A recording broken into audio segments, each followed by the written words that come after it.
Deməli, hər kəs yaxın olsun. Mən istəyirəm ki, Naxçıvanda xidmət edən bizim hərbiçilərimizin hər birini salamlayım.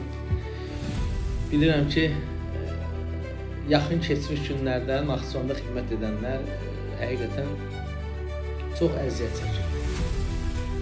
Onların xidmətləri, mülki həyatları, xidmət edənlər bilir ki, nə cür əziyyətli olur. İndi şükür Allaha ki, artıq belə deyək də, əvvəlkinə baxanda indi vahid bir komandanlıq yaradılır.